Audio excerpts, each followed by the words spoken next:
Paige DeSorbo announces Summer House exit after Season 9. Paige DeSorbo has announced her Summer House exit. After joining the cast in Season 3, Paige shared the news of her Summer House departure via her Instagram stories on June 5, just one day after Part 2 of the Season 9 reunion aired. "I have a little life update for you. I've made the decision not to return to Summer House," Paige's statement began. "Being part of the show has been one of the most rewarding chapters of my life. The friendships, the drama, the giggles. All unforgettable." She added, "But like all good things and some bad decisions, it's time for this chapter to close." Paige DeSorbo reflects on her Summer House journey. In her announcement, Paige reflected on her 7-season run on Summer House, which kicked off in 2019 and included many changes in her personal and professional life, most recently including a career boom as she went on tour, published a best-selling book, and announced her forthcoming sleepwear line. "You've seen me grow up over these last 7 summers," Paige wrote. "I'll always be beyond grateful for the memories, the community, and the opportunities this wild ride has brought me." Paige also thanked her castmates, the fans, and her NBCU family, adding, "I never could have imagined what this journey would turn into, and how many of you would be along for the ride." What's next for Paige DeSorbo after Summer House? In addition to co-hosting her successful Giggly Squad podcast and spending some quality time with her beloved cat, Daphne, Paige also teased what else is next for her after Summer House. "You haven't seen the last of me, I promise," she concluded. "So much more to do together, but for now you know you can always find me and Daphne in my bed." Though you'll have to wait for details on other future projects, Paige announced the official launch of her sleepwear line, Daphne, on June 3. "It's my idea. I want to be fully involved in every single thing," she told Briefing on Bravo. "I haven't missed a meeting. I'm in all the text threads. I'm the final decision maker. This is one thing where I can say it's a full circle moment," she added. "I'm so happy that I didn't do it sooner because I don't think it would have been as authentic as it is right now." Paige DeSorbo, the final summer. The last sunset. The Hampton sky was streaked in blush pinks and orange fire, casting soft light across the manicured lawn of the summer house. Paige DeSorbo stood barefoot on the porch, a glass of rosé in hand, her delicate fingers tightening slightly as she took in the view. The laughter from inside was muffled, blurred like a fading memory. Her signature glam was still intact, silk robe, a blowout perfected by her own travel-sized Dyson, and lashes long enough to brush the wind. But tonight, there was something different behind her eyes. Tonight, she wasn't just Paige, the fashion girl, the instigator of playful drama, the witty one-liner queen. Tonight, she was Paige, the woman who had made a decision. The wind played with her hair as she reached for her phone and snapped one last picture of the setting sun. She typed slowly, "I have a little life update for you. I've made the decision not to return to Summer House." She paused. Her thumb hovered over the post button. Her heart thudded louder than the waves in the distance. Click. Sent.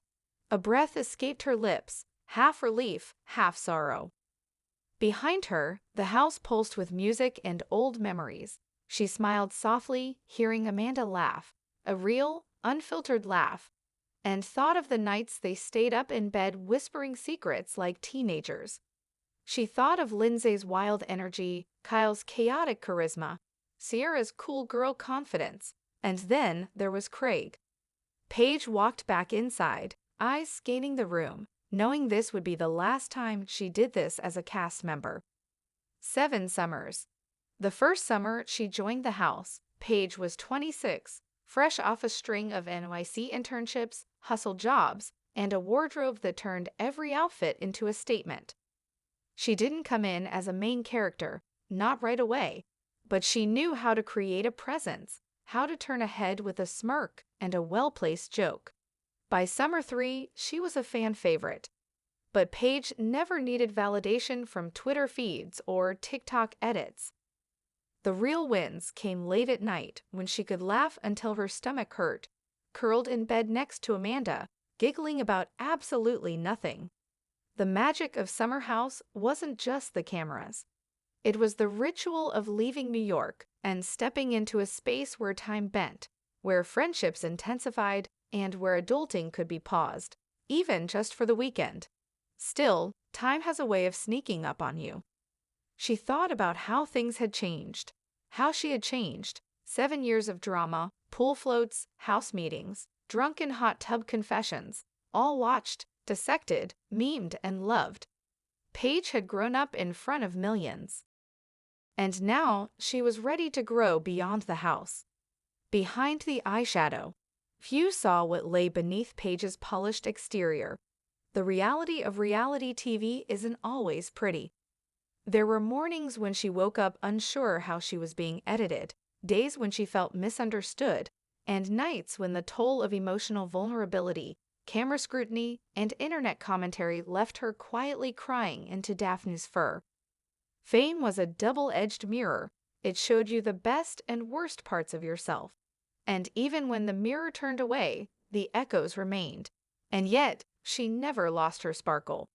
Not when people speculated on her relationship with Craig. Not when haters questioned her ambition. Not when imposter syndrome crept in as her podcast topped charts and her book became a surprise bestseller. She held her head high and wore her heels higher. But the desire for something more persistent than fame, more meaningful than another pool party, that had started to hum inside her, soft at first, then impossible to ignore. The cat in the bed. In the months leading to her decision, Paige had taken refuge in her rituals. Morning coffee in matching pajama sets, journaling with pens that sparkled, long calls with her mom, and, of course, her cat, Daphne. Daphne was more than a pet. She was a confidant, a grounding force, the tiny tiger who saw Paige in all her versions. Makeup off, voice hoarse, vulnerability unedited. One morning, wrapped in cashmere, Paige sat on her bed, laptop open, designing mock-ups for her sleepwear line. "This is it," she whispered to Daphne, who blinked in agreement. "I'm finally doing something that's all me." She passed on brand deals before, turned down pre-made templates, resisted fast fashion collaborations that felt generic. But this, Daphne Sleep, wasn't about trend chasing. It was about comfort, elegance, identity. It was about honoring the hours spent in bed, not as lazy time, but as sacred space. The hours when women recharge, dream, cry, create. Every decision was hers. Every fabric, every label tag, every model casting. She was building something real, and for the first time in a long time, she didn't need a camera to capture it. Giggly no more. The Giggly Squad tour had been an unexpected hit. Sold-out theaters, roaring fans, standing ovations. Paige and Hannah had found magic in their banter, their vulnerability cloaked in humor. They were unapologetic, raw, hilarious, and they reminded women that life was messy and beautiful and worthy of laughter. But somewhere between the shows and flights, Paige felt a shift. She wasn't just making people laugh, she was inspiring them. Girls came up with tears in their eyes, thanking her for giving them permission to embrace softness and ambition in the same breath, for reminding them that fashion and depth weren't mutually exclusive. And that's when she knew she wanted to create more, not just moments, but movements. Craig and everything after. Their relationship had played out under harsh lights, some flattering, some exposing, but through it all, Paige and Craig had found a rhythm that worked. Not perfect, but real. As she packed her things after the reunion taping, she found Craig sitting on the porch of their temporary rental, staring at the sky. "You ready?" he asked. She sat beside him, resting her head on his shoulder, not even a little. "You don't have to do it," he said gently. "I do," she whispered, "for me." He nodded. "Then I'm proud of you." Paige looked up at the moon, thinking how wild it was that something so far away could still feel like home. Just like Craig, just like New York, just like the girl she used to be, scared, sparkly, and full of dreams she was just starting to believe in. The goodbyes? She didn't want a big send-off. But Amanda cried anyway. "Your summer house," Amanda said, mascara smudged, hugging her tight. Sierra gave her a hard time for being soft, but the look in her eyes was pure love. Kyle offered shots. Lindsay brought out vintage wine. Even Carl, in his calm, sober glow, raised a toast to Paige being the realest of the real ones. And when the cameras turned off, when the last scene wrapped, Paige stayed behind for a moment. Alone in the kitchen. She ran her hand across the marble counter, remembering all the times she sat there in designer loungewear, sipping wine and serving hot takes. She whispered to the empty room, "Thank you," and left. A new dawn, June 3rd, the launch day. Her team was nervous. Orders might crash the site or worse, barely trickle in. But Paige was calm. In a soft blue set from her collection, she sat cross-legged on her bed, Daphne curled beside her, and clicked the publish button on her e-commerce page. Minutes later, orders poured in. 10,000 units sold. The screen lit up with notifications, influencers posting unboxings, fans tagging selfies in her designs. The world was watching, but it wasn't through the lens of a reality show. It was on her terms.